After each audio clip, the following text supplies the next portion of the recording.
Alors, l'hôpital public, effectivement, il y a un vrai problème qui est... Alors, j'aurais pu en parler longuement, parce que moi, je fais beaucoup de terrain à l'hôpital, mais effectivement, on a un problème, c'est que là, clairement, les politiques actuelles visent à faire maigrir l'hôpital public en ristournant les soins aux cliniques privées. La loi HPST, Hôpital Patient Santé et Territoire, est une machine de guerre contre l'hôpital public. D'ailleurs, hôpital public qui ne figure plus que dans le nom de la loi. Parce que dans le texte, on ne parle plus que d'établissement de santé, indifférencié public ou privé. Et en fait, l'Agence régionale de santé, elle a découpé le service public en 14 tranches, à la découpe, hein, qu'elle peut allouer discrétionnairement, le directeur de l'ARS peut allouer à des cliniques ou à des hôpitaux. En gros, on a une perte de spécificité de l'hôpital public. D'accord ? Donc la loi HPST, c'est drôle, enfin c'est drôle, c'est tragique en fait, que le terme hôpital soit dans le titre, mais n'est plus dans le texte de la loi. Et c'est justement, c'est toujours l'antiphrase caractéristique de la réforme.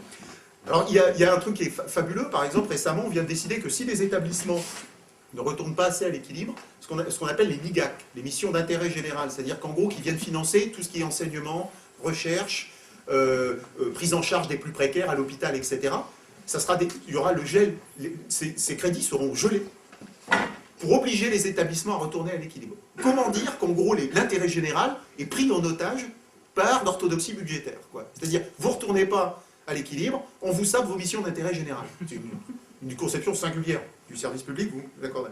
Le problème, c'est qu'un secteur privé, on a un secteur privé qui est de plus en plus, je finis, hein, qui est de plus en plus aux mains d'investisseurs institutionnels. On a vu apparaître des grandes chaînes de cliniques privées. Alors, ils ont un problème. Pourquoi on assiste à une offensive des cliniques privées actuellement? On a vu des campagnes d'affichage, des hosto-comparateurs sur les sites internet, etc.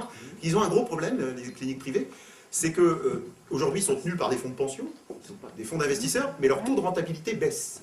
Donc, ils sont en train de faire, ils font pression, notamment avec ce qu'on appelle la convergence tarifaire public-privé, ils sont en train de faire pression pour changer les règles du jeu, de façon à restaurer le taux de profitabilité. Donc, en fait, c'est une nécessité économique qui les pousse à transformer les règles du jeu. Et donc, je l'ai dit, le désengagement croissant pour les soins. Et j'en finis là.